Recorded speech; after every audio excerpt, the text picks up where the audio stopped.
Greetings, everyone, and welcome to the update. Yes, it's tough right now, but please, everybody, hang on. I want to remind you that this is a war. Today, I'm going to give you some inside information from inside Ukraine, inside Europe. And yes, I know the world is looking at, they're listening to Donald Trump, the Trump to Putin calls, the statements of Hegseth, and all the other things going on. I won't even mention Elon Musk raising his head now, saying, hey, America should stop poking its head in foreign neighbors' business. Folks, let me just explain. We've got a mess going on inside Washington, D.C. right now with foreign relations, specifically in regard to the war in Ukraine. Now, I have on the thumbnail a picture of Winston Churchill and Zelenskyy. Why? Because so many people have correlated Zelenskyy to the Churchill of this day. Everybody has said it around the world. So now that when things are getting tough and we are starting to learn we're really in a war here, and now we see other nations, the United States, Russia, that are starting these plans without Ukraine, without Europe, and all of this rhetoric that we're hearing. Guys, now you're learning what the real war is all about. But I want to encourage you today. Believe it or not, Ukraine already knows about this war. They're fighting a battle line that is over 1,000 kilometers long of hell every day against this Russian war machine, and nothing they hear, nothing the commanders hear, nothing the soldiers hear will ever surprise them. So today, I'm not going down that rabbit hole. I'm not going down that foxhole. And people may want to say, Greg, you've lost it, dude, because you're just having hopium now. No, I'm not having hopium now. 14 months running the front lines, giving aid, no hopium here. Let's look at the facts only. Not gonna listen right now to Trump's words, Putin's words, Hegseth's words, but now for the next couple of minutes, I want to encourage you today. Why don't we listen to Zelenskyy's words? Why don't we listen to Kallas' words, the foreign minister for the European Union out of Estonia? Why don't we listen to the defense minister of France? Guys, Europe has a voice in this. And most importantly, Ukraine has a voice in this. So for the next couple of minutes, although I know it's a challenge, it's tough right now with all the things that we are hearing, it's time to Winston Churchill up and never give up. We're fighting for a nation. We're fighting for a people. We're fighting for sovereignty. We're fighting against evil. And hopefully the rest of the world, my own country included, will begin to wake up more and more every day. But the reality is they may not. But I will tell you this, Ukraine's not giving up. The EU is not giving up. And the wonderful people around the world that are fighting for what is right every day, standing with Ukraine and standing for truth and justice, will not give up. So do not take it from me. We're going to listen to 3 clips back to back. The first one is going to be Volodymyr Zelenskyy, the president of Ukraine. The second one is going to be Kallas, the foreign minister of the EU. And then the third one will be the defense minister of France. You listen to these 3 topics, these 3 statements, and then allow your mind to start processing.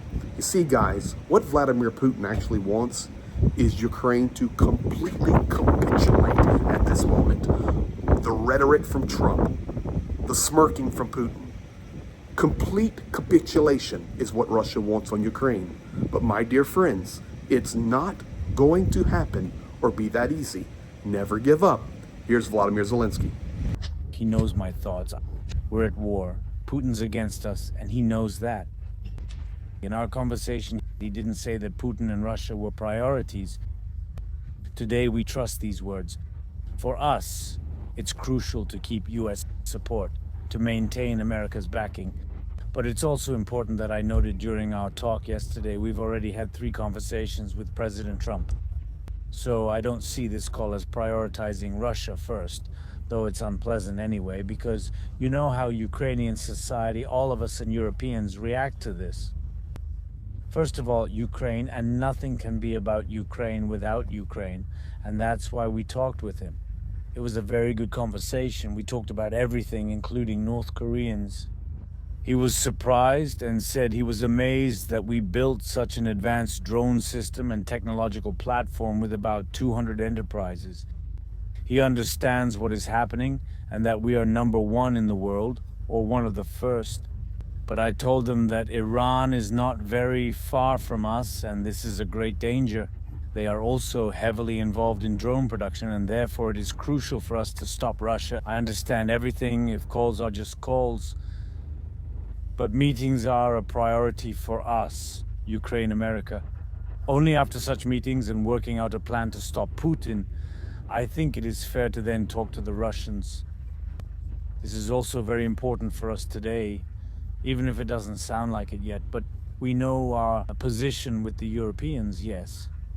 And they know my attitude. I believe Europeans should be at the negotiating table because we are part of Europe, and we will definitely become members of the European Union. It is important for us. They have helped a lot.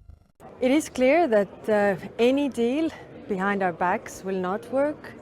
Any agreement will need also Ukraine and Europe being part of it, and this is clear that appeasement also always fails. So Ukraine will continue to resist, and Europe will continue to back Ukraine.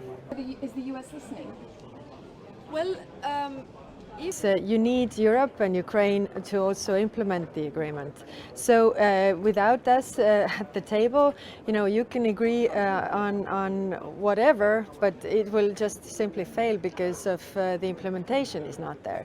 Any quick fix is a dirty deal that we have seen before when it comes to Minsk, for example, and it will just simply not work. If Ukraine decides to resist, Europe will back the principles, Europe will back Ukraine.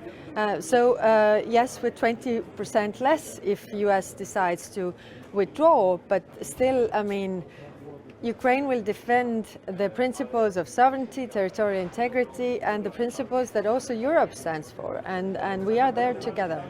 For France, the situation is quite simple and clear at its core. Either we're in talks that can truly bring peace through strength, or it'll be peace through weakness. Sadly, peace through weakness could lead to dire security situations, conflict expansion, and impact other rivals. We can't ignore Pyongyang, Tehran, and of course the challenges posed by China. So, this morning's meeting will essentially address the alliance's future. It's called the most important, robust military alliance in history. That's historically accurate. The real question is, will this still be true in 10 or 15 years? I won't be taking questions. Thank you. So there you have it. You've heard from Zelenskyy. You know what? I don't like it that Trump's calling Putin the way he is, but we've also had 3 conversations and we're believing for the best. Also interesting there, he made reference to the North Koreans, and I'm going to mention that back in just one more moment. Then you heard Kaya's talking very directly.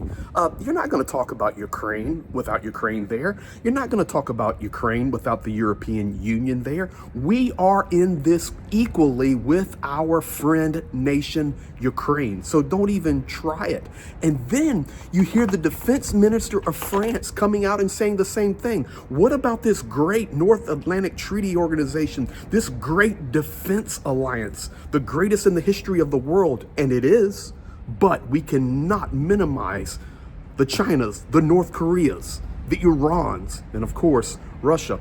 Ladies and gentlemen, there is a lot to digest here in this video, but most importantly, as you're hearing everybody run around in panic, I'm not panicking. Ukraine's not panicking. It's a tough day. But ladies and gentlemen, this is what is called a war. Not just bullets and bombs and drones, but it's propaganda, it's narratives, it's negotiations. And by the way, I remind you, there are no negotiations. There's just been talk and people running around panicking. So I encourage you today, choose your sources wisely. Stand strong with Ukraine. This is not hopium. I'm trying to give you facts today to counteract everything that's running through the media on mainstream. You guys be blessed. We stand with Ukraine until victory.